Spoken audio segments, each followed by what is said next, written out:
Awesome.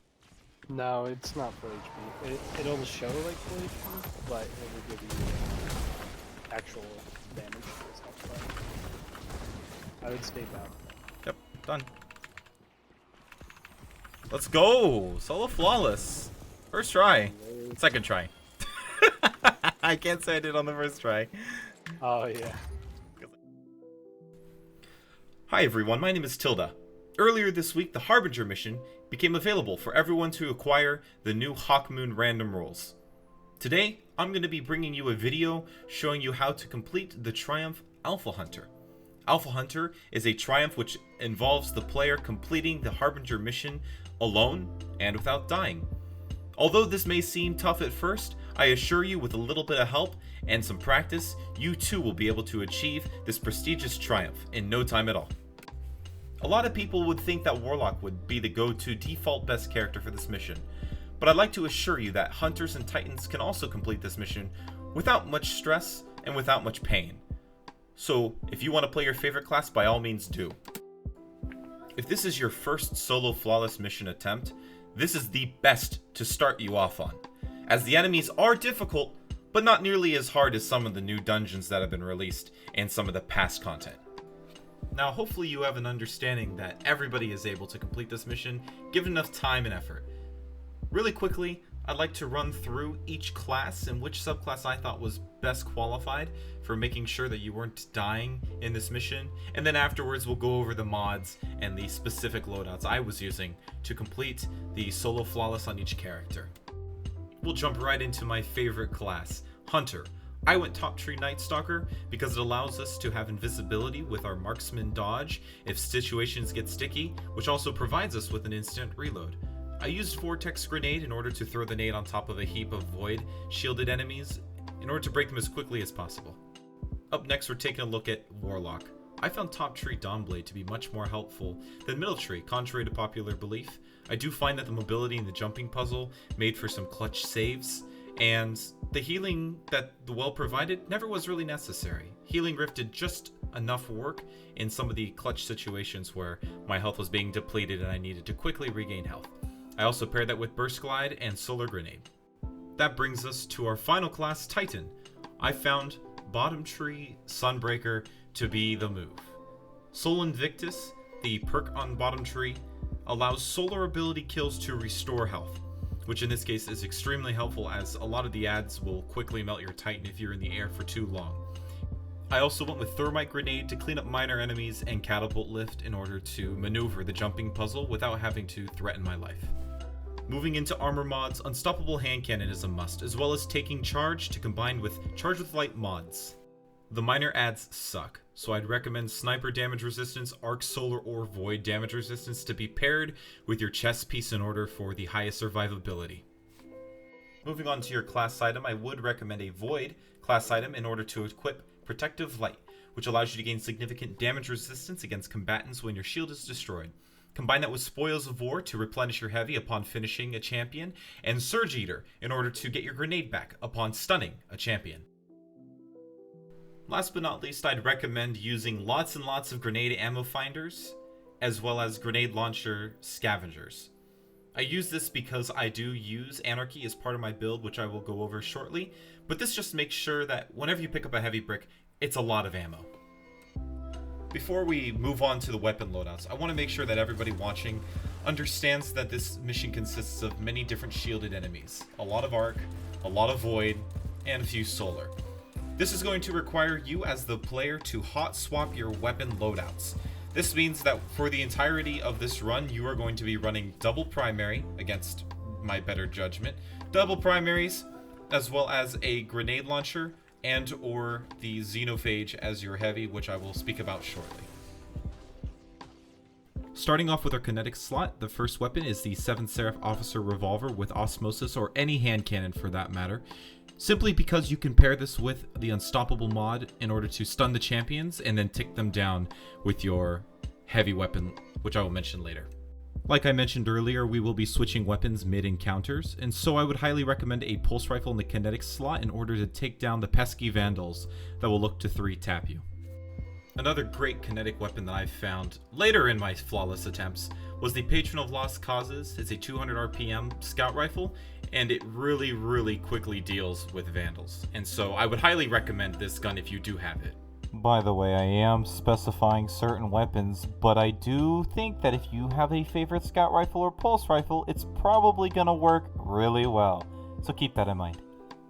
Now we're going to be moving into the energy slot. Gnawing Hunger is a 600 RPM auto rifle with the void element. It tears through void enemies. You need this gun for this encounter, at least for maximum efficiency. This next pick may seem unusual. The Madruga SR2 is a 200 RPM scout rifle with explosive payload and a solar element. It does a great job in these encounters. I would highly recommend it if you don't have a trustee, otherwise a trustee would work fine from the Deepstone Crypt raid. But otherwise, this weapon is one of my favorites, and because it's a world drop, it is very easy to attain. Last but not least, we have the power weapon slot. Anarchy is your go-to for damage. It allows you to spray the boss, deal damage, and duck to cover in order to prevent yourself from dying. I 100% recommend use the Anarchy over anything else. Another reasonable choice though is the Xenophage, as there are some enemies with solar shields that will rush you during the pseudo boss fight about halfway through the mission. This quickly melts through them, but I would overall recommend the Anarchy. The beginning of this mission should be a little bit self-explanatory. There are no enemies trying to kill you, and there's no reason to play safe until you reach outside, so simply follow the path until you reach outdoors.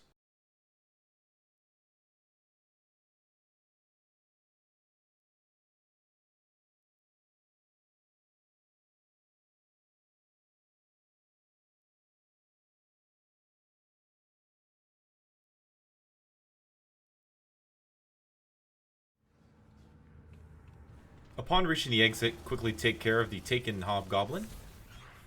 Move forward to the ledge on the mountain. Look directly to your bottom right and you will see a tree branch jutting from the mountainside. Land on top of it to reset your jump. Continue forward to the base of the dam, in which case you should be home free to head into the next portion of the encounter.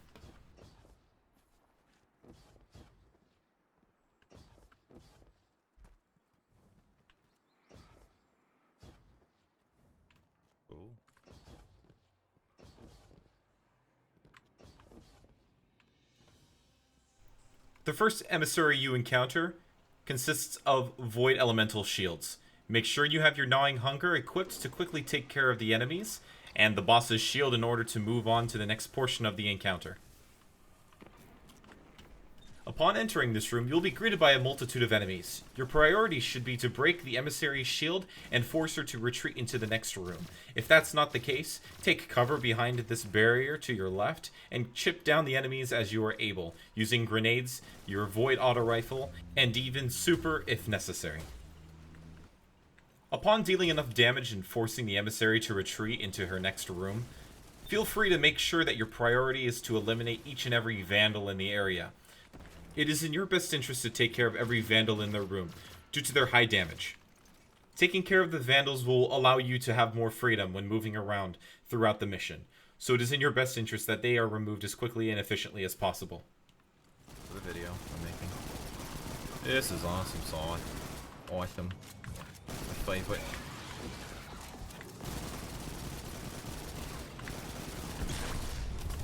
This next room is going to be pretty straightforward. Play the edges of the doorway. Make sure you spray with your Gnawing Hunger, and don't get too close to the boss, otherwise she will drain your health immediately. Feel free to step back and heal. Also feel free, if you have a Titan Barricade or a Healing Rift, to place it down on the corner so that you have somewhere to retreat to in case the boss gets too close. After killing the first emissary, head back towards the right, towards the Arc Emissary. The emissary should spawn in on the right hand side, and you should be able to lob a few Anarchy shots at him in order to quickly break his health barrier, despawn the enemies, and move forward into his room. Up to your left, after defeating him, there will be a Phalanx, and behind you, you'll see that there's a Taken Vandal. Be sure to kill both of these enemies before moving forward.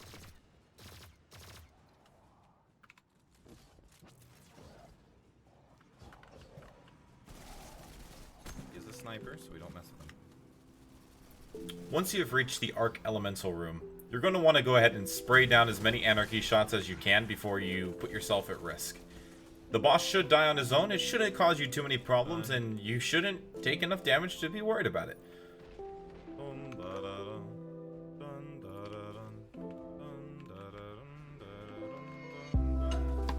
For the next portion of this mission, be sure to have switched over to a solar elemental weapon in order to break the boss's shield and force them to retreat into the next area. Forgot about you. Stinker. Big stink. My strategy for this emissary is to break the shield with a solar elemental weapon because I didn't switch to the Xenophage, lob down a few Anarchy shots, and wait for the boss to retreat into the next room before any of the enemies can shield him. When the boss retreats, feel free to follow the boss to the back of the room, kill the boss there, and move on to the next fight. Once you have eliminated the emissaries, you are free to move into the first pseudo-boss fight room.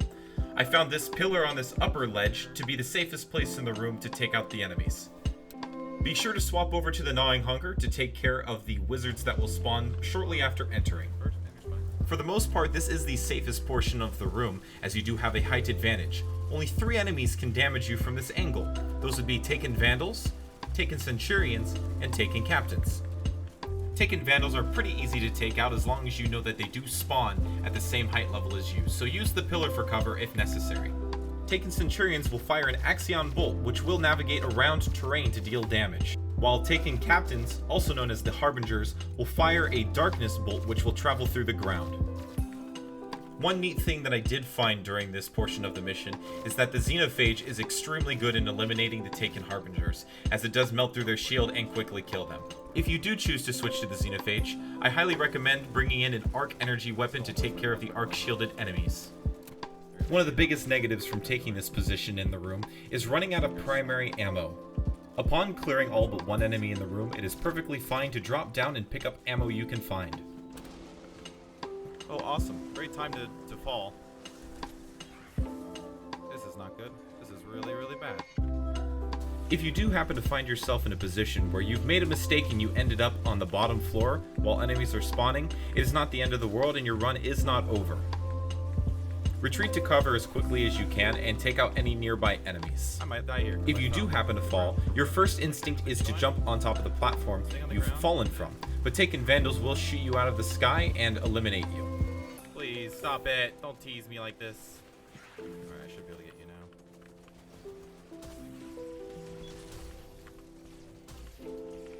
There we go. I don't need to save. Instead, what you're going to do is eliminate any nearby enemies before retreating to the back right side of the room. There you will find a metal beam which you can climb and then jump across a small gap to reattain your position.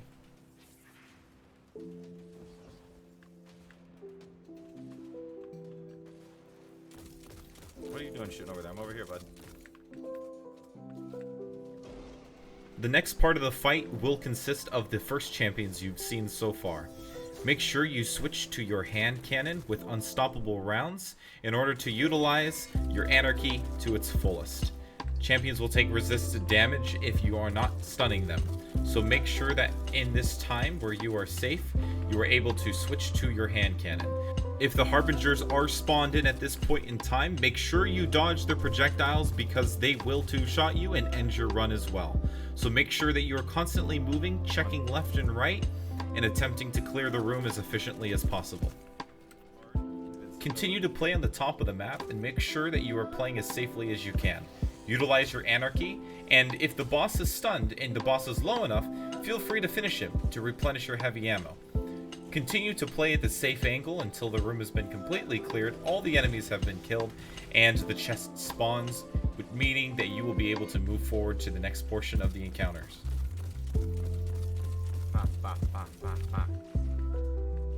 The next portion of this mission is pretty straightforward, but just to be certain, if you need more assistance with this puzzle, I'm going to let my past self tell you what I did in order to make this as easy as possible. I'll pick up with the commentation as soon as we get to the next fight.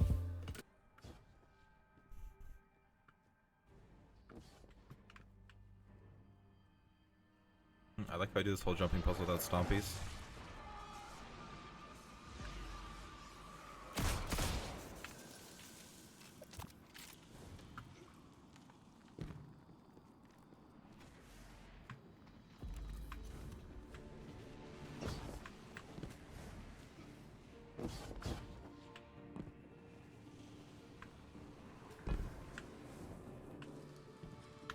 know up ahead there's a bunch of void shields I have to break. We're gonna switch to this now.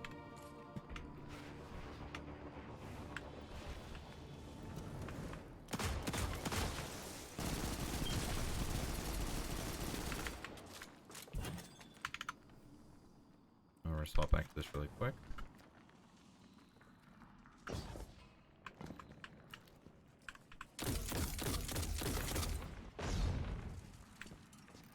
There we go. Be gone.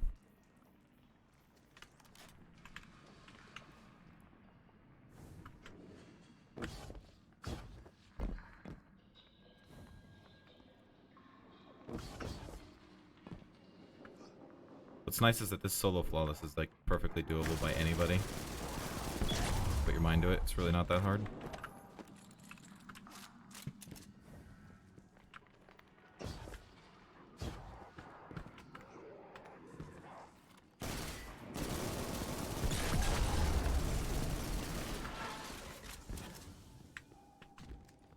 Cool. You take that.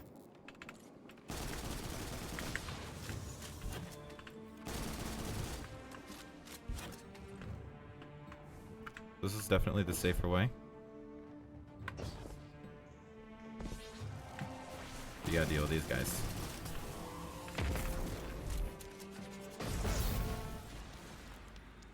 Cutting their death bar. I've had a couple almost near death parts in this run already. This has been my fastest run so far, I think, though.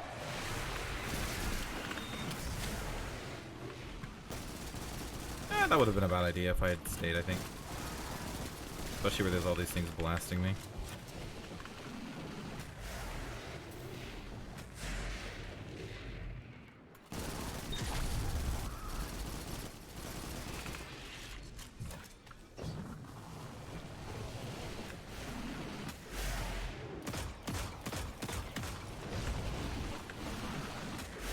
I don't think I need those anymore. I could grab this gun now.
Also, a Telesto bottom tree exploit right now. I'm surprised it took this long to... Oh.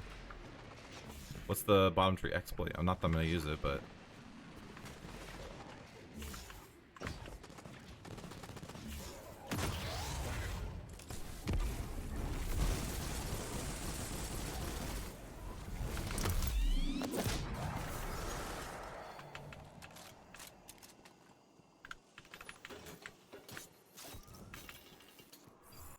If you've made it this far into the encounter without dying, congratulations.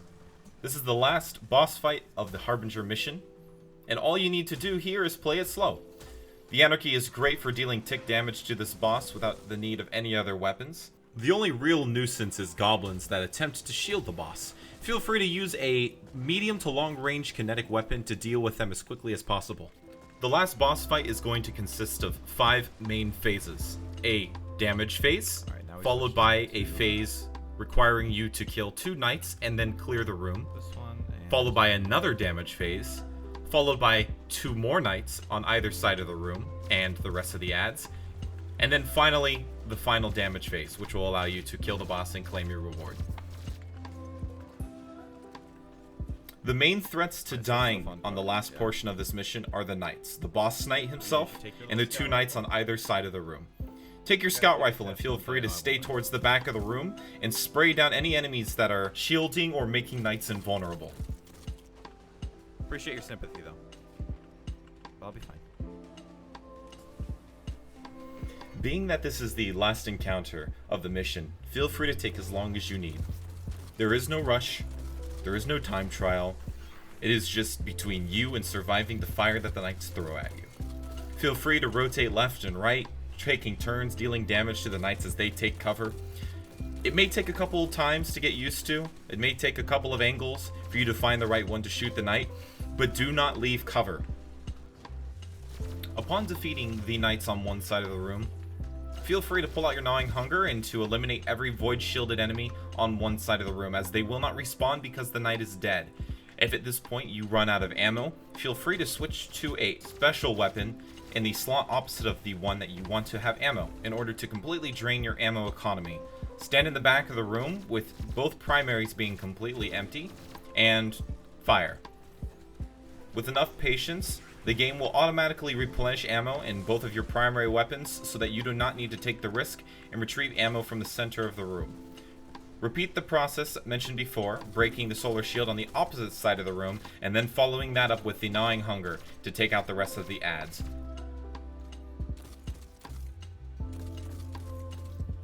Upon killing the last add in the room, a knight will respawn at the center. He may appear to have full health. This seems to be a visual bug at this time. Feel free to throw anarchy shots down on top of him while playing with cover in order to prevent yourself from stepping on fire and instantly dying. Fire is your worst enemy here, so make sure that if the boss throws down fire, to either run away from the fire or get completely out of the area and away from the boss. As before mentioned, there is 5 phases, this being the 3rd phase, so you'll have to kill the adds on each side of the room one last time before being able to finally finish the boss. Once you've done so, you've completed the mission without dying. Take this mission extremely carefully the entire time, as a lot of the enemies have a chance to quickly burst you down without being able to react. Besides this though, I wish you all the best of luck in your endeavors, and I hope this video helped you, at least in some sort, in achieving this triumph. And I'll be looking to upload the full runs on all 3 characters, minus the Titan because I make a mistake at the end, but it gives you the gist, later to my YouTube channel. So if you're curious to see specifically how I went about doing it, feel free to look in the links below, and I'll be happy to answer any questions in the comments that I can. Once again, thanks for watching, and have an awesome day.